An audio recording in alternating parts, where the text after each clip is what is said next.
This is a story about a man whose life was a whirlwind of crime, chaos, and unexpected fame. He earned a reputation for terrorizing drug dealers, pimps, and thieves on the streets and in jail, a man who claimed to have taken many lives but was never convicted for any of them. Some love him for his violent past, and others consider him a lowlife who profited from his crimes. Some say he's a monster, and others say that he's a top bloke. This is the story of Mark Brandon Chopper Reed.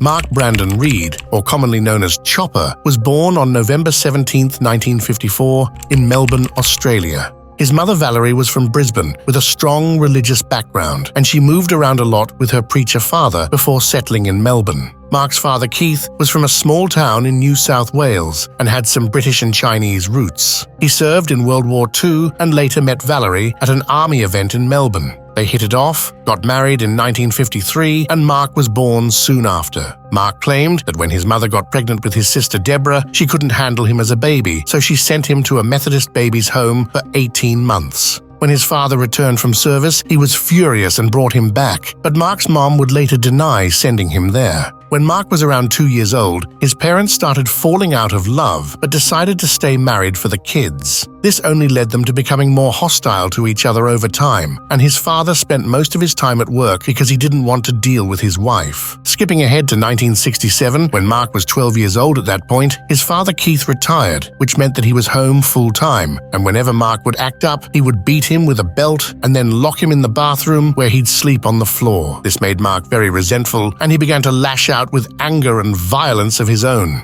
He developed a fascination for guns and knives, and he had a hard time at school because he was constantly bullied, which resulted in him finding himself on the losing end of several fights. This led him down a path of rage, theft, and underage alcohol use, which resulted in him being expelled from every school he attended. When Mark was around 15, his mother sent him to several mental institutions, convinced he was dyslexic and autistic. Mark said this happened because his family believed he needed treatment for a severe mental disorder after he rejected the Seventh-day Adventist Church, which they were part of. His father didn't want him going to these institutions, but since Mark's mother ruled the household, she had the last word, and Mark was sent off and locked up with grown men strapped to their beds. His father would eventually come to his rescue and pull him out of these mental institutions every time. Mark later claimed that he was put under deep sleep and electroshock therapies during his time at these mental institutions, and that it took him over 10 years to get over the so-called treatments. Around this time, Mark started at Hollingsworth College in Melbourne, one of the last schools that would take him. On his first day, he met Bernie, an older student about to graduate. Bernie told Mark about a rich girl that had rejected him and called him a peasant. This didn't sit too well with Mark, and on his third day at Hollingsworth College, he approached the girl, then backhanded her so hard that he knocked her out cold. He was immediately expelled, and Mark later joked that it was the first fight he ever won. After running out of school options in Melbourne, Mark's dad got him an apprenticeship as a mortician. Mark claimed he stole jewelry and gold teeth from corpses and even stored beer on top of the bodies. He was fired within weeks. Next, he tried furniture removal but was let go after a few months. Then he worked on the railroad but got fired after punching a co-worker, and this all happened when he was just 15. It was now 1971, and Mark was 16 years old when he experienced a huge amount of growth, which made him look like a bodybuilder next to the other teenagers. He decided to join the Tri-Boys Youth Club, where he'd been training boxing and wrestling, but his anger issues led to him getting kicked out.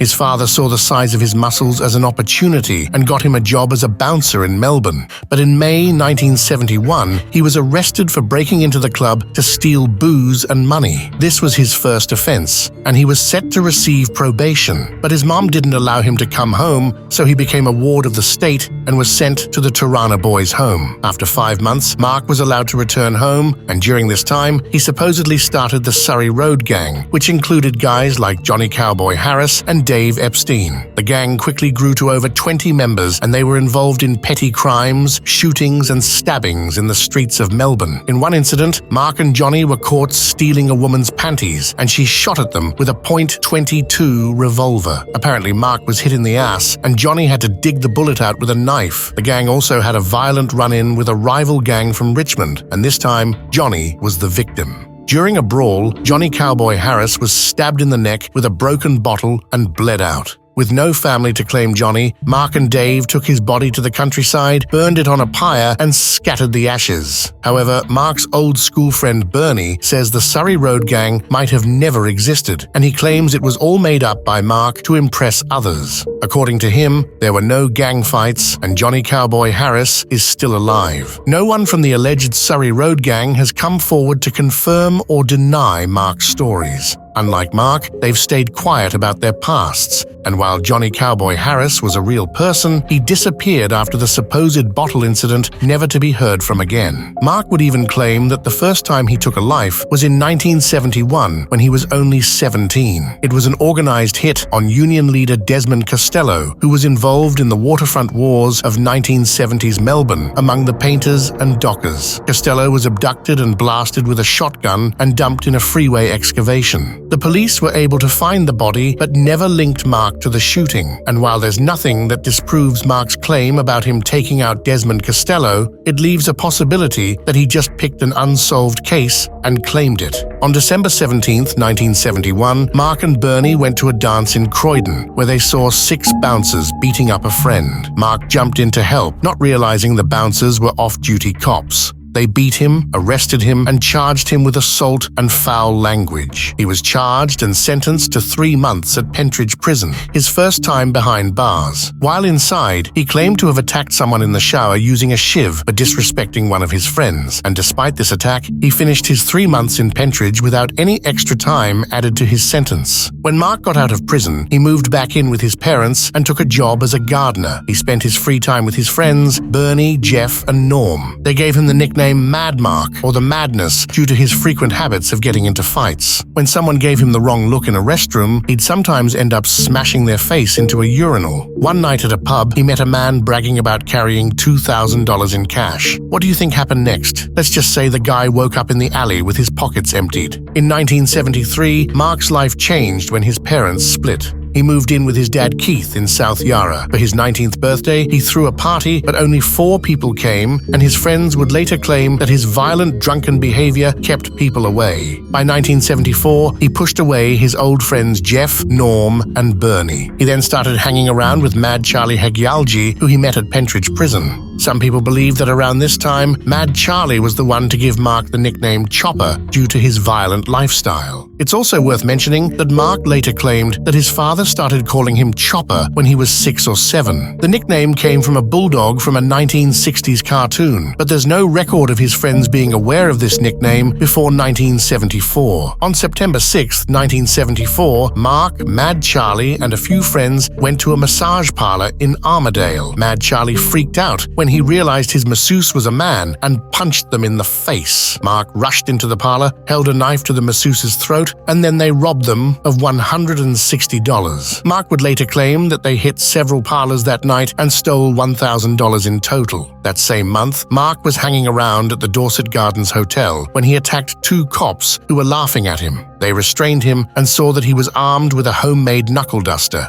Bernie came to bail him out, and he was set to get 4 months for that incident. Just a month later, on November 29, 1974, Mark and Mad Charlie hit another massage parlor in Elwood and stole $100, but this time they were caught. The police were able to link them to the previous robbery, and Mark got 2 years, while Mad Charlie received 4, plus another extra 8 for assault. Mark was now 20 years old, and he was back inside of Pentridge prison for gang-related activities. On his first day, he humiliated a guard by slamming the guard's head into his groin while he was being checked, getting laughs from other inmates. That night, guards entered his cell and beat him, but Mark just laughed at them, and the next day he went out to the exercise yard and painted Mad Mark on the prison wall. In early 1975, Mark attacked drug dealer Dennis Allen in the showers under orders from Jimmy Laughlin and Danny James. Mark snuck up on him and beat him unconscious. Later that year, Mark, Laughlin, and James formed the Overcoat Gang in the prison, where they would hide weapons in prison-issued overcoats. One of Mark's favorite weapons in prison was a tomahawk, which he named Max the Axe. He also had a habit of demanding cigarettes and food from other inmates, which led to a lot of resentment. Word then got around that Reginald Isaacs, a criminal with a dark past with children, was being moved to D Division. The story goes that the inmates in that division wanted Isaacs gone, so Mark and Mad Charlie decided to take matters into their own hands. Apparently, they confronted Isaacs in his cell, and after a struggle, Mark said he jumped on his head from the top bunk. They then tied his hands and left him hanging by his bed sheets. Mark would later admit to taking Reginald Isaacs' life in an interview and said that anyone who takes the life of a child deserves the same fate. However, there were many doubts about his story, as the autopsy didn't show any signs of someone jumping on Isaacs' head, and in the end, it was ruled that he took his own life. Mark's violent behavior eventually got him into H Division, which is also known as the punishment block or the punching factory. This place was known for its brutality with tough guards and the most violent inmates. Talking was banned, eye contact with guards could get you beaten, and all cells were constantly searched. When Mark arrived, he made a bold statement to the warden, warning that if any guard laid a hand on him, he'd retaliate by taking their life with a razor. This set up an uneasy truce. The guards left Mark alone, and he didn't attack them. He was eventually moved back to B Division. On January 24, 1976, the Overcoat Gang tried to escape Pentridge Prison by breaking through the library ceiling. However, one of the members pissed in their overcoat, which then leaked down into the library, giving away their position. Mark then got a job handing out food to prisoners, and he would regularly spit, urinate, or even defecate into the meals of inmates that he didn't like. Some even got sick. During Christmas 1976, inmates accused Mark of stealing and eating all pork sausages which were meant for H Division. When John Piggy Palmer from the Painters and Dockers called him out on it, Mark punched him in the face. This started a beef with the Painters and Dockers, isolating him even more from the other prisoners. Rumors then spread that Mark was snitching to the guards, which made him a target among the inmates. He was kept away from everyone and spent his days breaking rocks. In August 1977, Mark was finally paroled. His sentence was extended because of his behavior, but somehow the parole board was convinced to let him go. He moved in with his dad and spent his time drinking and working out. His dad convinced him to join the Rhodesian security forces to fight in Zimbabwe, but the parole board wouldn't let him leave the country. Mark was short on options, so he went back to robbing brothels and massage parlors. He also started kidnapping dealers and forced them to reveal where they stashed their money. If they resisted, he'd resort to taking away their toes. But Mark's luck quickly ran out when he had a court date set for shooting someone in the kneecap with a sawed-off shotgun. On his court date in January 1978, he brought the shotgun with him, pointed it at the judge, and demanded his friend Jimmy Loughnan to be released from prison.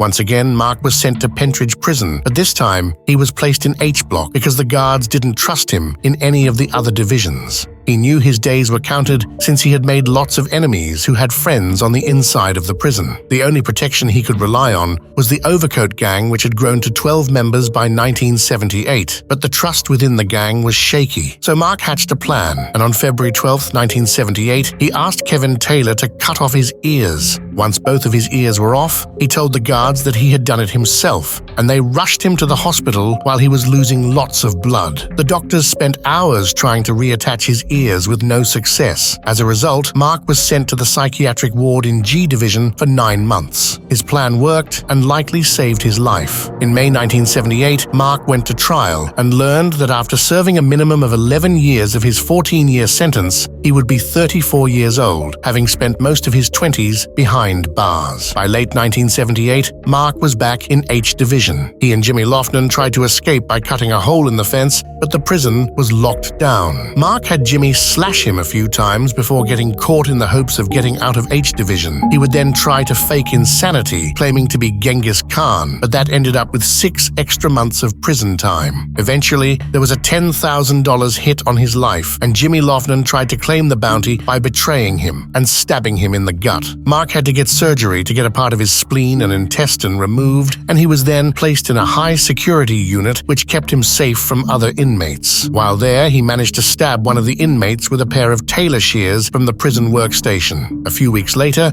he demanded to see a dentist, and when his request was refused, he used a sink to smash out 11 teeth on the right side of his mouth. After 3 years at the Maximum Security Division, he was sent back to H Division. He started writing letters with Margaret Casa, who initially wrote to Mark on a whim, and they developed a close connection. In February 1985, a prison strike began in protest of the poor conditions at Pentridge. In the third week of the strike, on March 7, 1985, Mark climbed out onto the high roof. News cameras arrived to capture the scene as Mark negotiated with guards for several hours, demanding to be transferred to a medium security prison. Throughout 1986, Mark's lover Margaret Casa petitioned the Parole Board to have him released from his sentence 5 years early, and he was released during the end of that year. Shortly after his release, Mark would catch another body, and this time it was Siam Ozakam, known as Sammy the Turk. On June 12, 1987, Mark met up with Ozakam at the Bojangles nightclub. Apparently, Mark and Ozakam left the club, and Mark took his life when he got paranoid that Ozakam was trying to set him up. Mark claimed self-defense, and he was acquitted, but later in an interview, he said that what happened that night was definitely not in self-defense. In 1991, Mark was interviewed for the Herald Sun, where he bragged about his crimes, which led to his first book being published in December of that year, called Chopper from the Inside. Thanks to the book's sales and interview fees, money was no problem for Mark. Mark went on to release around 23 books, along with a wine label and a beer brand named Chopper Heavy. In 2000, the movie Chopper went into production, with Chopper himself suggesting Eric Bana for the lead role. When the film was released in late 2000, it became a huge success. In September 2002, while on a speaking tour, Mark was approached by Sidney Collins, who was a former bikie president. Apparently, Mark had to serve time in prison for shooting Collins back in 1991, and Mark was not willing to let bygones be bygones. He apparently lured Collins to a secluded area and took his life. Mark was eventually considered a suspect in Collins's disappearance, but he had an alibi, and it was only shortly before Mark passed away that he admitted to taking his life. In April 2012, Mark was diagnosed with liver cancer, and he did not apply for a transplant. As his health deteriorated, Mark arranged a final tell-all interview with 60 Minutes Australia, where he admitted to taking the life of Desmond Costello, Reginald Isaacs, Sammy the Turk, and Sidney Collins. To secure some more financial stability for his then-wife Margaret and his sons, Chopper planned a final show at the Athenaeum Theatre in Melbourne on September 23, 2013. The event sold out, and Chopper made a significant profit from merchandise sales. Just a month later, after the show on October 8, 2013, Chopper was hospitalized, and he passed away on October 9, 2013, at the age of 58.